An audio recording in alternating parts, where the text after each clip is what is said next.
Bonjour et bienvenue dans cette cinquième et dernière vidéo sur la spectrométrie, consacrée pour finir à quelques exemples d'exploitation de spectres de RMN. Alors, un exemple entièrement résolu et ensuite des exemples pour vous entraîner. Alors, on vous demande de relier chaque information donnée par le spectre à la molécule. Donc la molécule ici est celle d'éthanol, le spectre est celui-ci correspondant. Donc, première chose, on repère trois groupes de protons équivalents. Donc, les trois groupes sont le groupe rouge formé de ces trois hydrogènes-là, le groupe vert formé de ces deux hydrogènes-là, et le groupe bleu formé de cet hydrogène tout seul. Trois groupes, trois pics. C'est la seule chose qu'on peut dire pour l'instant. Ensuite, on va regarder le nombre de voisins et regarder la multiplicité des pics. Le groupe rouge, donc on choisit un H, il est sur ce carbone-là, le carbone voisin est ici, on n'en a pas de l'autre côté, et il a deux voisins. Donc la reine du N plus 1, 2 plus 1, 3 pics dans le spectre, donc on obtiendra un triplet. Si on regarde, on a un singulet, un quadruplet et un triplet. Donc le groupe rouge correspond forcément à cet ensemble de pics ici. Les verts, eux, alors, ici, attention, c'est sur les carbones voisins. Donc, l'oxygène, en fait, va faire une sorte d'effet d'écran. Donc, le H ici ne va jamais être vu. Et pareil, il ne va jamais voir les H de l'autre côté. Donc, ici, lui, il n'aura jamais de voisins. Et eux n'auront jamais de voisins de ce côté-là. Par contre, ils ont ici, sur ce carbone-là, trois voisins. 3 plus 1, 4. Le groupe vert ayant trois voisins va donner un quadruplet. 4 pics. Alors vous voyez bien évidemment qu'il ne reste plus qu'un groupe et un pic. C'est ce qu'on disait tout à l'heure, hein. Le bleu ne peut pas avoir de voisins à cause du O qui fait effet d'écran. Vous verrez que dans les autres molécules, le N, c'est-à-dire l'azote, fait exactement la même chose. Il bloque la possibilité pour le H de voir ses voisins ici. Donc il n'a pas de voisins et donc donne un singulet. Alors attention maintenant, on va voir la courbe d'intégration. Alors là, pareil, difficile parfois de pouvoir compter. Ici, on nous donne trois hauteurs, hein, alors on n'a pas fait. On pourrait faire des mesures, donc à la règle, tout simplement, et par rapport au nombre d'hydrogènes, retrouver le groupe correspondant. Ici, on n'en a pas besoin puisqu'on a déjà retrouvé les groupes correspondants, mais imaginez que sur certains spectres, on pourrait avoir deux ensembles qui sont des triplets, et il faudrait pouvoir les distinguer. Donc à ce moment-là, on ferait jouer cette hauteur-là. Hein. Donc là, 3 hydrogènes, on va avoir la plus grande des hauteurs, 2 hydrogènes, la hauteur un peu plus petite, et un hydrogène, cette hauteur-là. On doit pouvoir constater que comme il y a un hydrogène, on aurait ici, par exemple, on pourrait mettre comme unité 1 pour ça, et on devrait retrouver ici 2, et ici 3. Donc un 3 fois plus de hauteur pour celui-là par rapport à celui-là, 2 fois plus de hauteur pour celui-là par rapport à celui-là. Voilà ce que l'on pourrait dire. Si on fait les mesures exactes, on pourrait trouver la valeur, la hauteur correspondant à un hydrogène et en déduire combien il y en a ici et ici.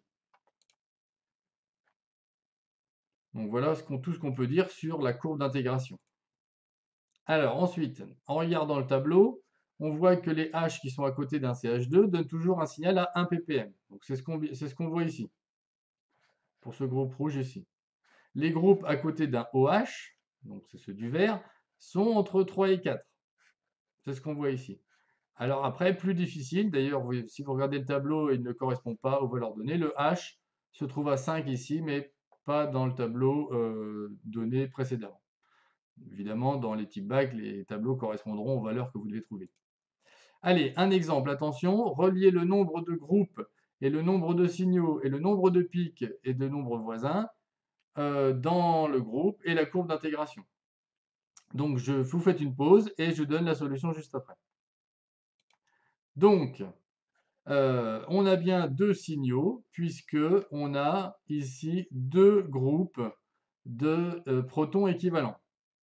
Ensuite, chaque groupe va donner un singulet puisque ici le carbone voisin est là et il n'y a pas de H directement attaché à ce carbone. Donc pas de voisin, un singulet pour le groupe rouge. Alors pour l'instant, on ne sait pas encore que c'est celui-là puisqu'il y a deux singulets, hein, justement.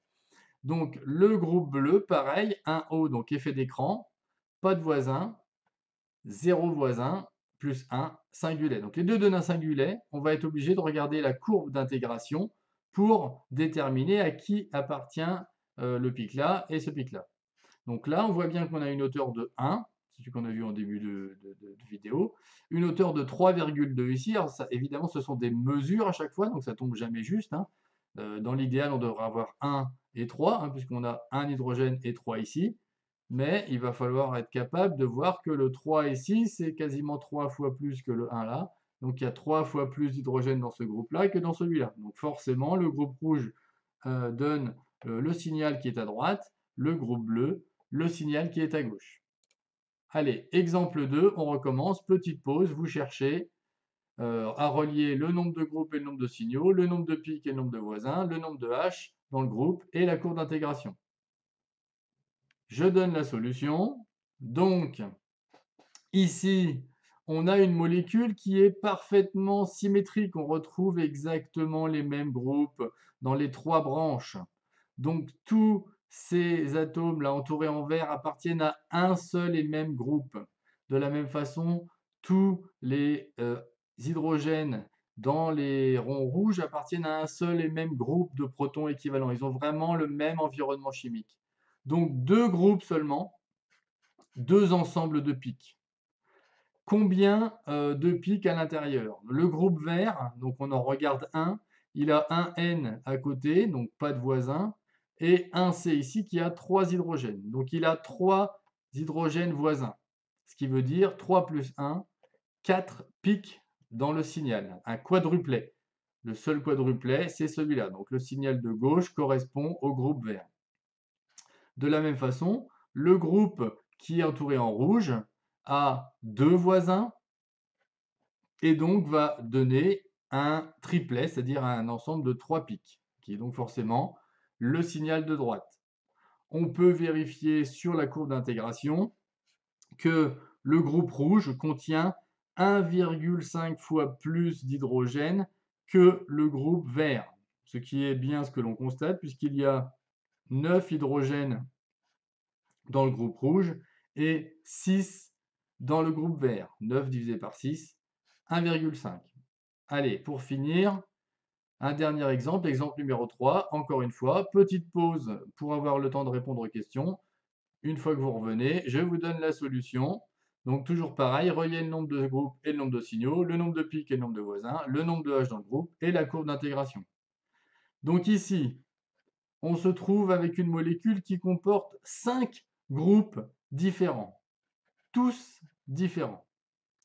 Alors le groupe rouge, donc 5 groupes, 5 ensembles de pics. On voit bien que c'est correspond. Le groupe rouge, il va donner un doublet. Pourquoi? Parce que sur le C à côté, donc il y a un O, celui-là on ne le voit pas, mais il y a un H ici. Donc le groupe rouge a un voisin et donc va donner 1 plus 1, 2 pics, c'est-à-dire un doublet qui correspond à celui-là.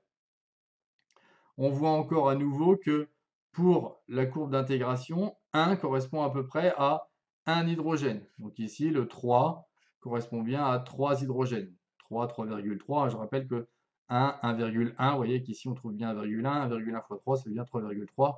Toujours aux erreurs de mesure près, aux incertitudes, hein. Donc, le groupe vert, lui, il est sur un OH. Donc, tout le temps, on aura un singulet, hein, puisqu'il n'a forcément pas de voisin à cause de l'effet d'écran de l'oxygène. Le groupe magenta, lui, alors là, attention, il comporte 2 carbones voisins, celui-ci et celui-ci, 3 donc voisins ici, 2 voisins ici, ce qui fait en tout 5 voisins, ce qui va nous donner donc un ensemble de 6 pics qu'on appelle donc un hexuplet. Forcément celui-là. Et on voit bien que ça correspond à 1 pour un hydrogène. Le groupe bleu, lui, a 3 voisins de ce côté-là et un voisin de ce côté-là. Donc 3 et 1, 4. On va obtenir un quintuplet. Alors très peu visible ici, mais logiquement c'est un quintuplet. Pour finir, donc le groupe jaune, lui, alors là il a seulement 2 voisins ici et donc va donner 2 plus 1, un triplet ici, tout à droite du spectre. Alors, s'il y avait un doute pour les signaux bleus et magenta, hein, puisqu'il y a deux